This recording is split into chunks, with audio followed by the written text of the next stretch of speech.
everybody, this is John speaking to you from the Plaza Obradoiro in Santiago. The pilgrims have returned. This year is very special because on the years when the Feast of St James falls on a Sunday, it's declared a holy year, and there hasn't been one for 11 years. And we're waiting with anticipation, the excitement's mounting for the celebration of the Feast of St James on the 25th of July. Let me tell you what happens then.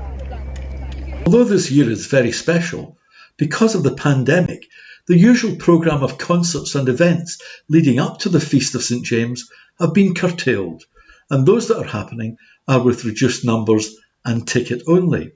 But such is the importance of the day, the entire city is waiting on the King and Queen of Spain arriving. They will be accompanied by the President of Spain and the President of Galicia, as well as senior politicians, judges and representatives of the armed forces.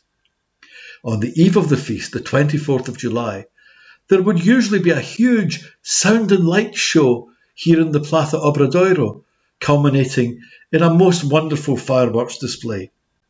This year, like last, the fireworks will happen in 5 different locations around the city to prevent large crowds gathering with no social distancing. On the 25th of July, the feast day, security will be very tight, and access to the square and the cathedral will be strictly limited. As mid-morning approaches, the armed forces will stand in formation and a military band will play. From the door of the Parador, the King and Queen will emerge to greet the President of Spain and the senior representatives of public life in Spain and particularly here in Galicia. The King will then inspect the armed forces before the public officials form up into a procession. As this is going on, inside the cathedral, the Archbishop of Santiago, plus many bishops from all over Spain, will form in a procession. At the appointed hour, they process slowly out of the side door of the cathedral and make their way round to the Plaza Obradoiro. As the Archbishop's procession reaches the centre, it will join with the civic procession as church and state come together to celebrate St James's Day.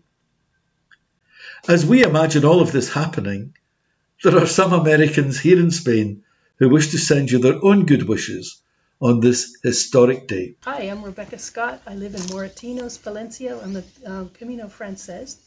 I've lived here for 15 years at the Peaceable Kingdom. We take care of pilgrims here, and we also take care of hospitaleros, and we run peaceable projects, which helps to fund other nonprofits along the Camino de Santiago. To all you people in America, American Pilgrims on the Camino, happy St. James Day. Hi, we're Ann and Ron Angert, and we live in Astorga, Spain. We're from Virginia. And we have been here for about 2 years and just love it. In the background is the cathedral and the Gaudi Palace, and chocolate surrounds us in Astorga. Come visit, and happy St. James Day. I'm Ray Powell. And I'm Dominique Powell. We are American Pilgrims living in Northern California, We currently live in Redding, California. but soon to relocate to Charleston, South Carolina. We walked the Camino Francés in 2018. And we fell in love with Northern Spain. It's a pretty complicated story, but we're American pilgrims that bought an albergue in Galicia right on the Camino Francés. It's called Casa Banderas. So here's a brief story about our endeavors in Casa Banderas. Casa Banderas is a very, very old farmhouse in the small village of Vilacha. It's located between Sarria and Portomarin on the Camino Francés. To be precise, it is at 94.1 kilometer mark from Santiago, about 19 kilometers after leaving Sarria. By local village lore and Spanish records, the structure is between 150 to 500 years old, depending on who you ask. The initial concept to convert this ancient farmhouse into an albergue was in the heart and mind of a South African, Gordon Bell. Gordon and his family took over 10 years of blood, sweat, and tears to take this abandoned farmhouse and convert it and modernize it into an operational albergue for the weary pilgrims. However, Gordon fell ill and could not run the albergue anymore, and it was not operated since 2016. My wife Dominique and I walked the Camino in 2018 and absolutely fell in love with northern Spain and Galicia. We bought Casa Banderas in June of 2019 with the goal of opening for the spring of 2020, but then the pandemic hit. We have spent the last year and a half cleaning, painting, and upgrading the albergue in many ways. It is ready to open for pilgrims for the fall of 2021. For my wife and I, it has been an amazing learning curve in buying a property in a foreign country that's also a business. A lot of things had to go into the logistics of purchasing and opening a business in a foreign country like Spain.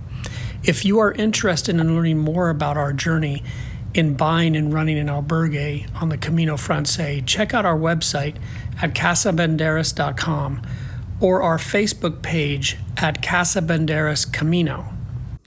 We hope to see you soon on the Camino. And have a happy St. James Day and Buen Camino. Greetings and salutations from Ponferrada, Spain. This is Maggie and Rennie Archibald. We have been living in Ponferrada for 4 years and we're not coming back. As a point of reference, we're 60 kilometers from Astorga and 200 from Santiago. Before the move, we resided in the San Francisco Bay Area for 18 years. The process of moving to Spain began in January 2017, and we had boots on the ground by June 1. We sold or gave away literally everything we owned and arrived in Ponferrada with our backpacks, a suitcase each, and an 85-pound Airedale. We chose Ponferrada for many reasons. Our old friend and the manager of the parochial albergues in Acebo and Ponferrada, Rafa Canseco, lives here. We had been serving in those albergues for 10 years before the move. The city is quiet, it's safe, and it's completely walkable. Our apartment is old, but furnished and cheap, and located such that we have mountain and river views out of the living room, and wake up each morning staring at the Templar Castle in Ponferrada that I'm certain you remember when you pass through. There's a twice weekly mercado that surrounds our building on Wednesdays and Saturdays. The mercado provides seasonal fruits and vegetables. That means that if you don't like greens, you're in trouble in the wintertime. The neighbors are very friendly and quite chatty. Rafa has introduced us to his posse, and that has, in the pre-COVID days anyway, resulted in many wine-drinking business meetings, dinner parties, and theater dates. Otherwise, we go to school, practice water aerobics, volunteer at the albergues, and work in the local soup kitchen. The Camino Francés is 50 yards from our front door. Camino Invierno, which begins here in Ponferrada, is about 20 yards from our door. Pilgrims parade by, so we frequently get to offer directions and advice. I once gave away a pair of shoes to a needy and limping pilgrim. I've walked twice since we moved. Would have been 3 times, but there's this damn virus running around. We'll walk again after the COVID passports become available, perhaps next week. Otherwise, the Camino keeps us busy. Albergues are a passion of ours. We work in the albergues at our regular stints and also fill in emergencies when Rafa has one. We have a little garage that I converted into a workshop, and that has allowed me to work on a variety of projects to improve the albergue spaces during the off seasons. So from Ponferrada, Spain, have a grand gathering and a happy St. James Day, and somebody please give Zita a hug for me. Greetings from southern Spain. Hi, my name's Laura, and I live south of Granada on a low range of mountains called the Alpujarras, squeezed between the Sierra Nevadas, which you can see behind me, and the Mediterranean Sea. In 2015, after years of reading books and blogs about the Camino, I finally quit my job and flew to Spain and spent 40 days walking from the Pyrenees to the Atlantic Ocean.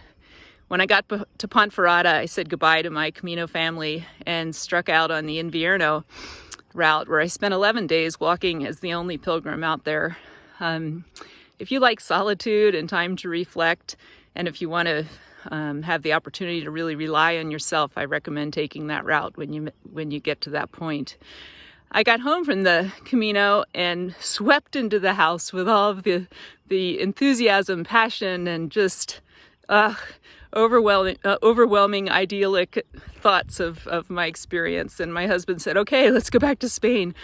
So I'd always wanted to come here in January and see the almond blossoms. So we booked our flights, and it was January 2016. We returned for 9 weeks here in the Alpujarra Mountains.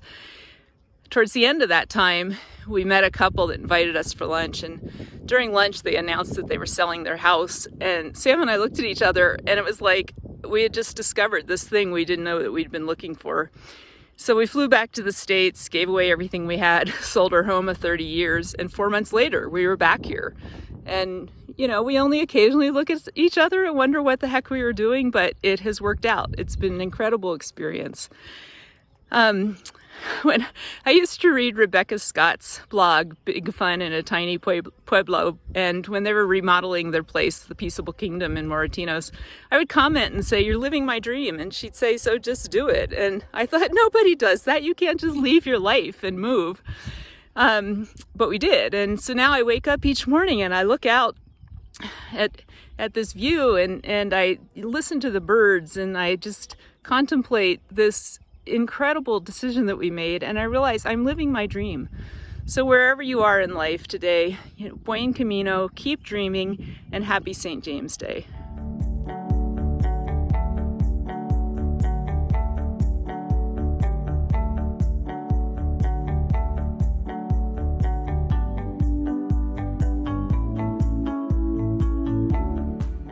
Hi everyone. Welcome to Pilgrim House. My name is Anne and I'm one of the managers here that work with Nate and Faith. Maggie is another one of our recent arrivals, and our camera woman is Gabe. Hi Gabe. So come on inside. I'd like to invite you to show you around. The first space here is our reception area. We have comfortable chairs and couches for you to rest your tired feet, use our free Wi-Fi, maybe go through some of our debriefing questions, just somewhere where you can hang out with your friends or chat with us here at Pilgrim House. At our reception desk here, you can get some printing done. We also have laundry and bag check if you kind of want to leave your bags here for a little while, or if you just kind of want to get some laundry done and explore the city while you're here. Follow me to the kitchen. If you are interested in doing some cooking here while you're in Santiago, we have a kitchen available for you to use. Just bring your own food, and we've got small appliances and a refrigerator. If you need to print boarding passes or do any kind of albergue or hotel searches, we do have a public computer available that you're welcome to use while you're here. Follow me, I'll take you to our reflection room. We do have public bathrooms available. And then on our hall here, we have various message boards and information about the city or other Caminos if that interests you.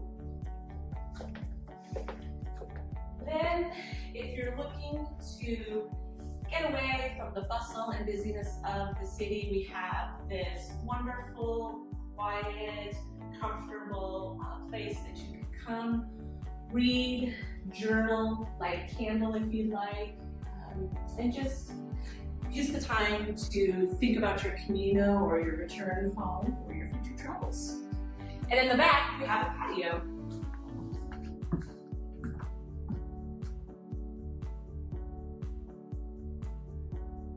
So when you arrive in Santiago de Compostela from your Camino, look for Pilgrim House in the Old Town.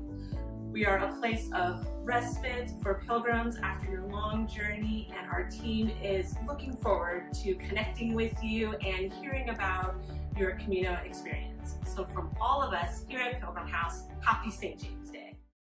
The gates behind me were closed 11 years ago so that the refurbishment of the facade of the cathedral could take place. On the morning of the 25th of July, they'll be opened, and the procession which joins together in the middle of the square will move towards the cathedral and mount the steps to enter the cathedral for the feast day High Mass of St. James to the sound of the mighty organ. We thought we would send a musical tribute on this great day to all the members of American Pilgrims on the Camino and to Americans everywhere. And I'm reminded that in 1893, Catherine Lee Bates wrote a poem which was set to music. In the original version, there's a pilgrim verse which we sing for you today. Happy St. James's Day.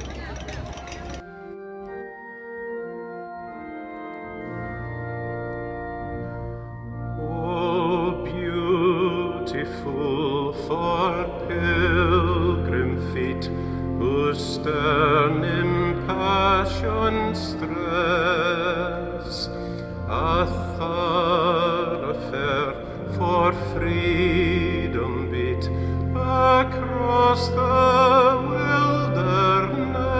wilderness. America,